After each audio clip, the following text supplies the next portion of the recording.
Вот. На И английском? как же это Нормально. было? Как на каком хочешь? I will say it in English for those, because at Peace Temple there's many who don't understand Russian, so let's be respectful.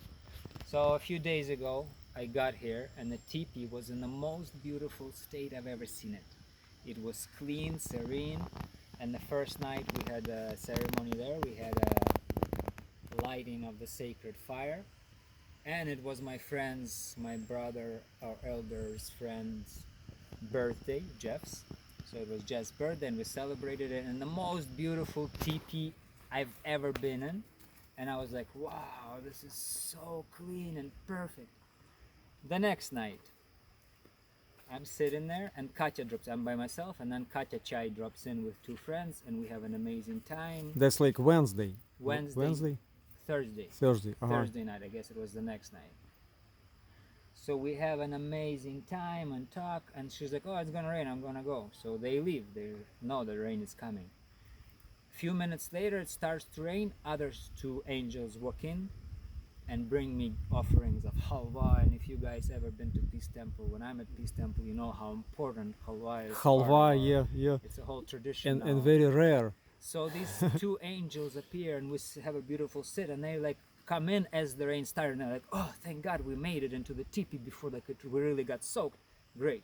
So I'm talking. Everyone else is already like sleeping, yeah, this right? is late. This is Late, late. And just first Katya appeared, and we had a beautiful sit, and then these two angels appear with gifts, and we have a sit, but I cannot sit because the rain now started. So now I need to build up the fire because it's going through the opening in the teepee, the water's coming in. So if you don't attend to the fire, it will be a disaster for the fire. And we have a sacred fire for those of you viewers who don't know. It always has to be going. So I build it up. So I cannot sit with the two angels, but I'm building up the fire. Can you close the flaps? That's a prequel to that story. Rewinding it, when I arrived, Vova asked me not to use the pole for some reason. Right. And I was a little bit baffled in that situation whether I should follow instructions. You need like a few people, probably. I remember. No, normally it's one person job. I didn't understand why this instruction was given, but I was trying to respect it for a while. So at first I just closed part of it with the rope, that little angle. So I made the hole smaller, but a lot of rain is coming in. So I built the most beautiful fire you've ever said I've ever built in that teepee. I stuck the wood this high, and the flame was like probably higher than me. So beautiful fire. And then I look in the fire pit's like this big, and the fire pit does this much water. The whole thing is flooded, so it's like water, and on top of it is the most beautiful fire I've ever built in that teepee. Huge, strong. The rain cannot even, like, it doesn't even hiss at the rain. It's like doesn't even notice that it's being dropped there. It's like whatever.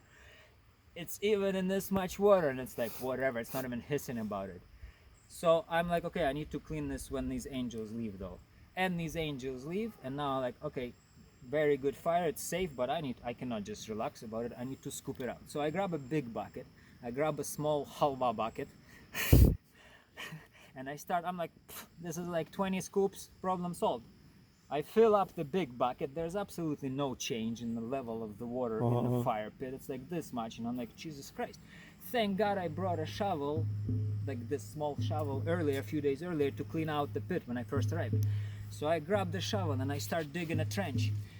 By this time I closed the teepee. I ignored Vova's instruction because it was like the situation. The biblical rain I'm talking about. The rain was biblical proportions. Those of you watching I will home. edit that part about disobeying Vova's instructions. So no, you don't have to. Let's be honest. We have this relationship with Vova where instructions are given. I try to respect them for 45 minutes, but then they have to be disobeyed. It's an understanding we have. When he gives them, I'm sure he understands that it's only for the next 45 minutes. Then it expires. So now the tip is closed. That means it's very smoky. Let's hope he never watches and outside these videos. It's complete insanity. The crazy rain, and the sky is flashing like wow, and you can see everything better than daytime. Like, and the rain is really nice. It's beautiful. So I sometimes come out because inside the teepee, because I close it, is super smoky. And here I am on my knees, digging a trench like this, like through the rocks, huge rocks like this. Super difficult from the fire to the door. So I make a trench on my knees as I am about to pass out any second from the smoke. So I keep like taking a break after every like few minutes, run outside, just take the most fresh, beautiful air, this beautiful rain coming, this sky is like flashing, this epic rain, beautiful, one of the most beautiful rainstorms I've ever been part of. I ran back in, I finished the trench, and the water starts pouring out from the huge fire pit. The water's pouring out like a river, but the level just playing games with me. It's just like, okay, and then it stays like that. So then I observe and I see that water is just coming in. As the water goes out my trench, water's coming in. So if you walk into the teepee, there's the circle of the fire pit. 9 o'clock. At 9 o'clock, the water's coming in continuously, like strong. So it doesn't matter that it's pouring out. It's coming in at the same level. So I had to dig a huge trench from where it's coming in. And when it wasn't coming through the teepee, it was coming up from under the ground somewhere. So there's like a big puddle of water a foot away from the fire pit, because the water's coming there, and then it somehow finds its way into the fire pit. So from that space where And it opened up where usually Vova sits there, right, no, in the back? I'll tell you clockwise. So if you walk into the teepee and there's a circle, it opened up, let's say, On the 10, left? 30, 11, 10 o'clock. I thought that's like downstream. Okay. So, water's coming in and channeling itself to the fire pit. So my channel has to be extended now. So I had to go around the circle of the fire, connect the two channels, and then finally the problem was solved. The whole ordeal took, I don't know, hour or two of me on my knees like this, and I'm like, it was so much fun sitting in this teepee yesterday and being like, I am the teepee keeper. This is the cleanest teepee ever. And now I'm on my knees and I'm like, I am the teepee keeper. If I don't die right now from the smoke and don't pass out, but I look back at the fire always, and it's so beautiful. The whole thing was beautiful. The water interaction, the fact that it was in this beautiful puddle of thick water and it was working like the way it was, the whole experience was like magical. I was like part of a magical ceremony. I was aware of that, but it was dangerous to smoke, you know. So, I was also aware that this is like one of the biggest lessons I got so far in keeping the teepee, because this is the actual hard work keeping the teepee, and this is a test. And that's how I was taking it. I was like, this is amazing training, and I'm not gonna pass out, and I will be charged by this fire, and the whole experience is just beautiful. So I was appreciative. Every time I'd go outside, it would be like, oh, look at this rain, it just washes all of this off immediately. The lungs are full of fresh air, all of this smoke that I was worried about immediately. 1-2 breaths and you can go back. It's just like What was going on outside? beautiful epic rain, lightning, like whoa, beautiful lightning, like not lightning, the whole sky, one of those effects where the whole sky lights up at once. There was no lightnings. It was like the whole sky is so bright and everything, like you can see everything like better than daytime, and it'd be like usually 2 like flashes like that, like 2 or 3, like you're like, oh my god, and a beautiful rain. So asking about this incident, I've been asked just now, and we're making this video for you kids out there who weren't present during this epic event.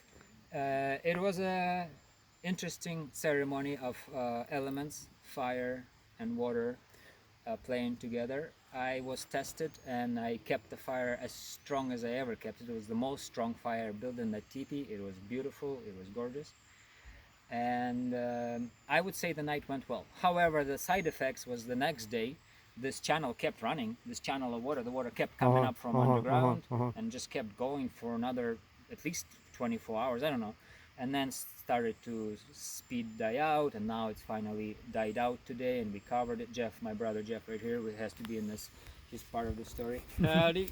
Now Jeff will finish this with an extra cherry on top about his magical drum that he's been having, but I let him do the whole Okay. cherry on top. What a story, huh? I love it. I'm so glad I caught this.